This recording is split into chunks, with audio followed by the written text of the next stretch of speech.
I mean, how do you sign a legislation that says we are going to confiscate, so that is to say, expropriate people's land without compensation, and then turn around when the US take their money and their aid, and then tell us no, expropriation doesn't really mean expropriation. It means something else. It means the public interest of land equality for all. Wara wara wara, all of these big words he just throws. Man.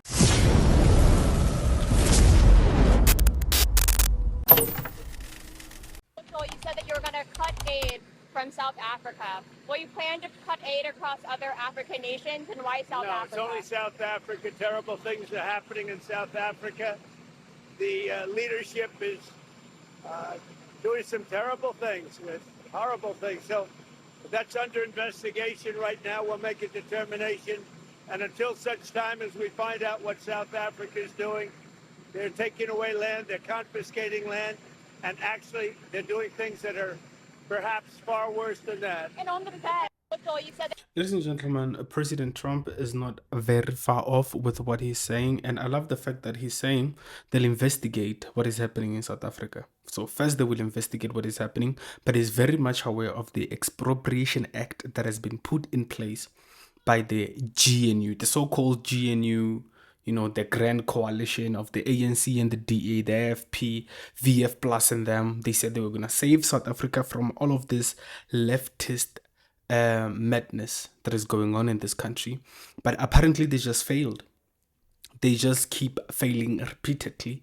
And I just want to play you a video of Martin van Staden, head of policy at the Free Market Foundation. He explains exactly why Trump is right on this. He's going to do justice on it because he's so much well learned in these things. The Free Market Foundation has noted with great concern the spread of misinformation among South African commentators that the Expropriation Act does not allow for property confiscation, as recently pointed out by the President of the United States, Donald Trump.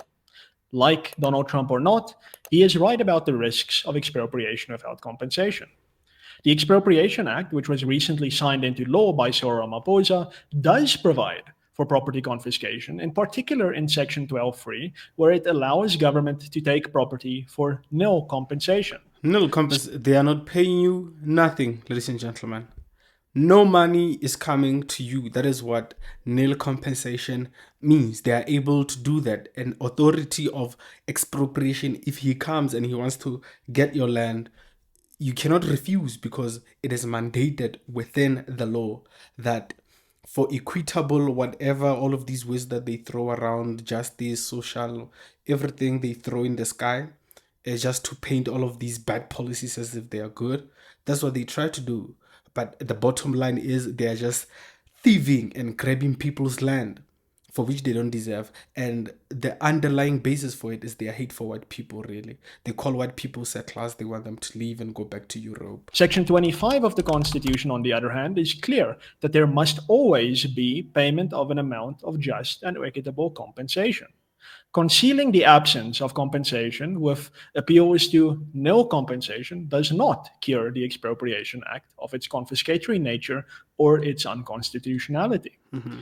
The approximately $400 million in foreign aid that South Africa reportedly receives from the United States, which Trump now has threatened to cease, does not compare to the immense damage that property confiscation will do to South Africa's economy and to its people. The patriotic thing, of course, for South Africans to do is to oppose the government's attempts to implement expropriation without compensation, not to get upset when foreign actors point it out. All successful countries follow the model of market-based compensation upon expropriation.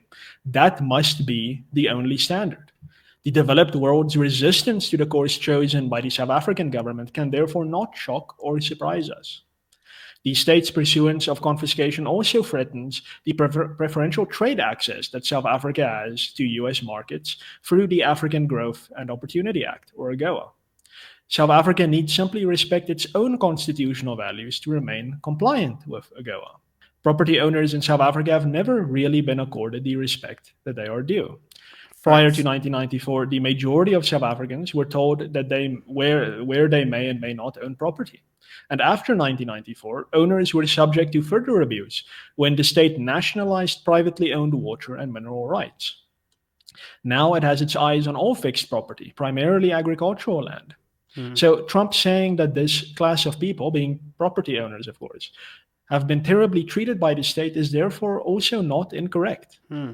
The fourth estate, which includes journalists and thought leaders, has a responsibility to truthfully convey the risks posed to the constitutional rights of ordinary South Africans.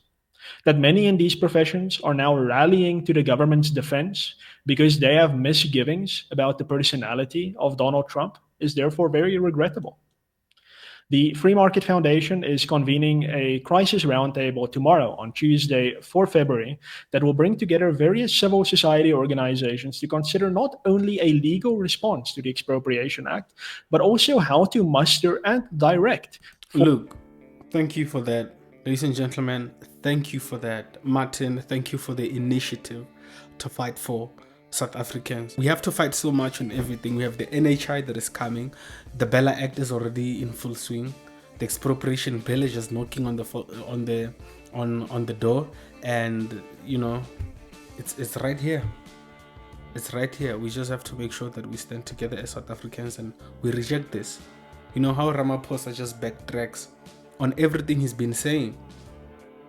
I mean, how do you sign a legislation that says we are going to confiscate, so that is to say expropriate people's land without compensation, and then turn around when the US take their money and their aid and then tell us no, expropriation doesn't really mean expropriation, it means something else, it means the public interest of land equality for all, wara wara wara, all of these big words he just throws. Man, just trying to confuse everybody.